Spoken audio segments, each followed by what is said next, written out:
เนาะก็ถือว่าพิธีถือว่าอ้าวคือเห็ดสันแท้อันนั้นจนบ่ถึงอ้าวสร้างเป็นเฉพาะเกียรติ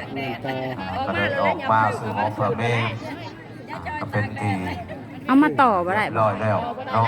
โอ้คาล่ำแต่เฮาเศร้าพุทธาพุทธทั้งหลายก็จะได้ดำเนินพิธีเข้าสู่เป็นทางการเป็นวาระบ่เอายาวไว้โลดทักษะก่อนอื่นก็ขอนอบไหว้คุณพระศรีพระรัตนตรัยก็ขอนอบนมัสการทั้งพระเดชพระคุณประธานคำเคนไสยสอนห้องประธานอปสเมืองใส่ภูทองนอกนมัสการพระเดชพระคุณทางยถานบุญนำพระมงษาประธานอปสเขตเทือนหินนอกนมัสการยถานคำเสาตินศรีดาพรห้องประธานอปสเมืองสองพรกับข้อนอกนมัสการพระอาจารย์ปอบุญดอนหลักสพลคณะประจำอปสแขวงนอกนมัสการเจริญพรตามสีทางมาลัยทองคณะประจำผักเมืองไทย FC สุขุสุคนทุกหมู่ก่อนแล้วก็เจริญพรทั้งทางนายบ้านเลขาหน่วยผักเต่าแก่แนวโฮมซิกห่อยหน่อยใหญ่ในสถานที่นี้แล้วก็แขกผู้มีเกียรติและเป็นที่นับถือทักษะในมือนี้ภายในก็มีทางพระเดชพระคุณทั้งประธานคณะประจำผักแขงคณะประจำผักเมืองแล้วก็ภายนอกก็มีทางเจ้าเมืองเนาะคณะประจำผักเมืองที่ค่อยหน่อยใหญ่เลยมีความเป็นจริงเห็นดีเห็นซ่อในมือนี้ว่าด้วยการ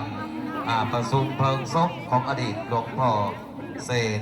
โมเมนต์หลวงพ่อเกียรตินัทเสนศีลาผู้นำองค์การบริหารงานองค์การพุทธศาสนาเมืองพรห้องประธานอปสเมืองสองพรกิ่งบ่ต่อไปเด้อ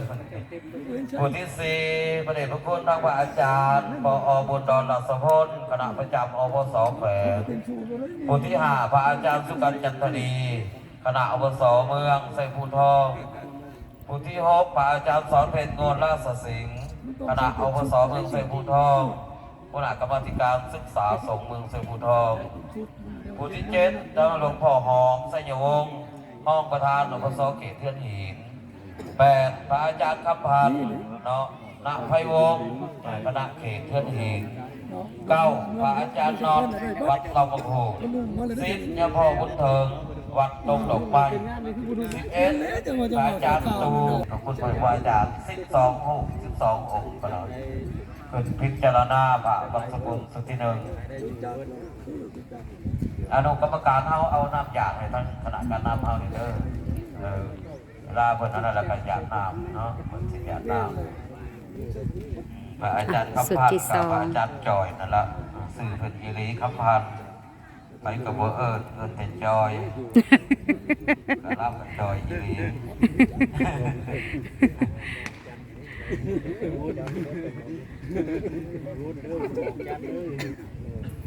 อยู่เขตนี้ผมมาอยู่ไร่วัดมาได้อยู่สว่างน้ำมงอยู่ไร่ออกจันทร์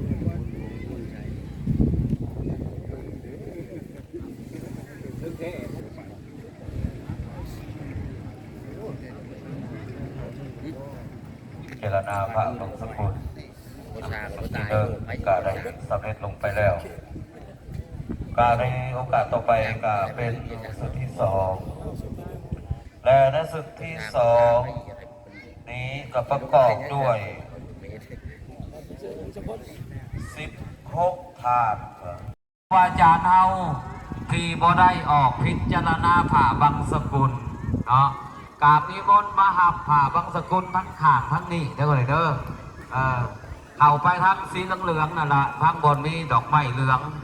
หลังจากว่างแล้วเราออกมาหับเอาผ่าบางสกุลอยู่ข้างทั้งซ้ายมือขน่อย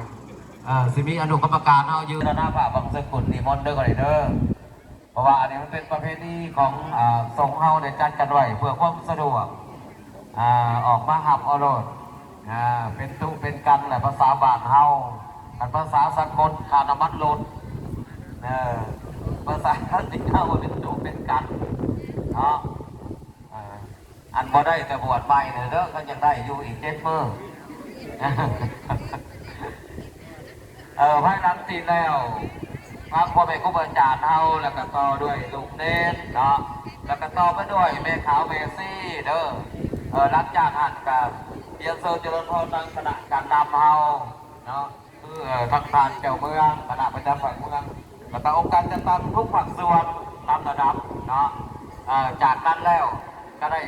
พักผ่อนที่ได้มอบหน้าที่ให้ทางมุตการเฮาเดี๋ยวต่อไปก็คือพิธีประสูติเพิ่งศพนั่นแหละเนาะบ่เผาเมื่อก็ได้เด้อสาธุการน้ำกันไปมาบุญเห็นสุดก็เห็นเพิ่งเพิ่นว่านี่คือกันแล้วไปยังเฮ้ยเพิ่นว่าโอ้ยไปปงศพยังพอเกี่ยงเพิ่นว่ามาแล้วบ่ได้ปงพัดจูดเมื่อเลยเนาะเอาได้มีอันนั้นแรกก็เห็นสุดก็เห็นเพิ่งเนาะกษัตริย์ก็ถือว่าตกว่าในระยะนี้เนาะแต่เป็นสุดท้ายของพิธีการคือทางขน่อยเองเนาะหรืออัตมาภาพการจะตั้งหน้าให้ทั้งลูกหลานหรือญาติพี่น้องออกตัวญาติโยมเศร้าบาดหวยม่วงเนาะยืนต้นหน้าเบ้มนี่แหละสิ่งใดที่พอถึงต้องของทำสิ่งใดที่ของทำที่ลูกหลานพระพุทธพอดีสิ่งใดที่สั่งสายังบ่แล้วความสำเร็จที่ทั้งยพอขัดกาไว้ก็คือทางขน่อยเองต่างหน้าคณะสงฆ์ให้ครูบาอาจารย์ต่างหน้าลูกหลานจะได้สืบต่อปฏิบัติสิ่งใดที่ผิดพลาดไปก็ขอดวงวิญญาณของยพออโหสิกรรมให้ลูกหลานสิ่งใดเจตนาก็ดีบ่เจตนาก็ดีหรือว่าญาติโยมทั้งหลายก็ดีเนาะให้ดวงวิญญาณของหลวงพ่ออโหสิกรรมให้ไว้เป็นบาปเป็นกรรมแล้วก็ดวงวิญญาณหลวงพ่อขึ้นสู่สุคติสุคติคือใดขึ้นสู่สวรรค์สัมผ้าไปบนมันสัมปายขึ้นสู่สุคติคือบนไหนไปลำบากคือว่าสุคติได้ตามมาด้วยเมฆขาวแล้วก็ตามมาด้วยคณะกระนำเฮาเนาะพิเศษก็ขอขอบคุณขอบใจน้ำแขกการนำเฮาเนาะทางเมืองไซบูทองก็ดีเมืองสองคอนก็ดีสละเวลาเมื่อห่วงในงานดังกล่าวนี้เนาะให้อยู่ดีมีแห้งมีสุขมีไส้ขณะการนำเฮาปีใหม่เนาะมีสุขมีไส้เพื่อนว่ากันว่ามีสุขมีไส้ให้จะยิ้มนะเนาะจะเก่าเทศกาลปีใหม่ลาวเฮาเขาขางทั้งหนึ่งออกขางทั้งหนึ่งก็ได้ญาติโยมเฮาเพื่อเป็นการสับสนเนาะเขาที่เข่าทั้งเดียวออกทั้งเดียวมันตับกันได้บ่านี่มีแต่โยมตับกันก็โยมอย่าตับกับจัวนั่นสิออกมาสาธุสาธุอนุโมทนานำไปงานไหนจะเห็นหน้าท่านเจ้าเมืองเขาห้องเจ้าเมืองข่อยนี่โอ้ยดีมากก็ได้9 มื้อ19 มื้อเขายังในเมาเบาเสยเขาความพุ่งใจน้ำขนาดการนำเฮาเนาะสิยุ่งสิยากปันใดเพิ่นก็ต้องสละเวลาหมายเลขรถ99991มัธยัสถ์รถเ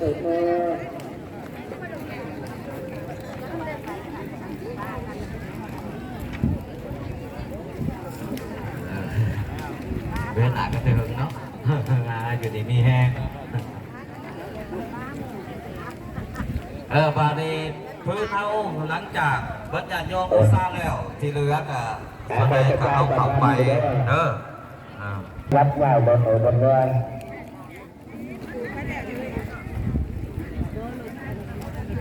ส่ง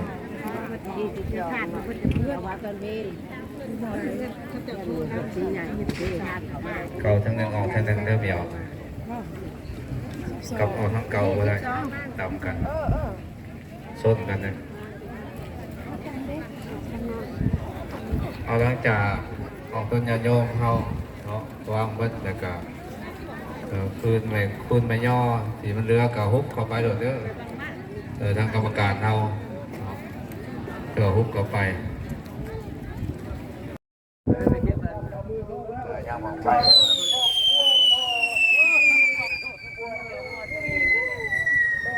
ไว้เลยบ่ ลงมาแก่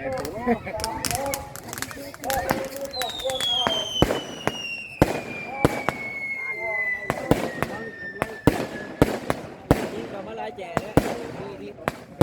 ที่ด้านบ่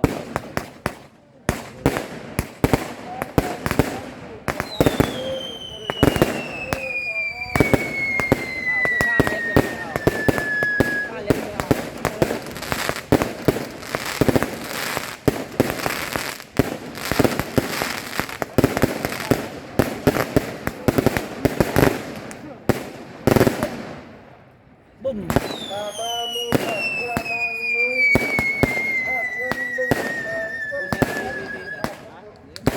บุ้ม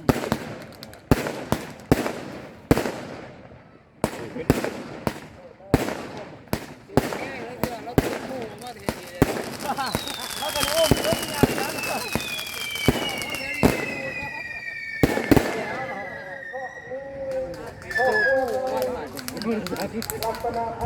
อ้าวลูกบุ้มบุ้มมีบ่มีอยากให้จุ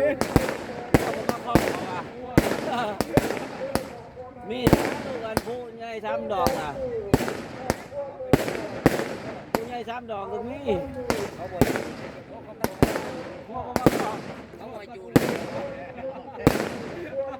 าไม่จูนยอดมามอนเปิดมาปอๆ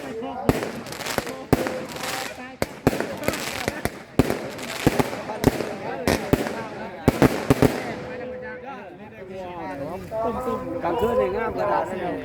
ได้ดอกแม่แล้วมานี่เนี่ยเป็นไรเก็บทุบข้าวหัวเป็นนั่นแหละมี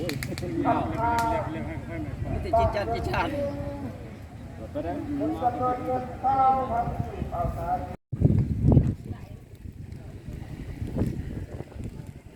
โอ้ตัวนี้สร้างหัวข้าวเนาะ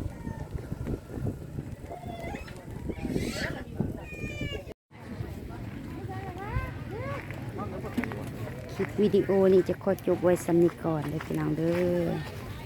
พอกันคลิปหน้าสวัสดีสุขุสุขคน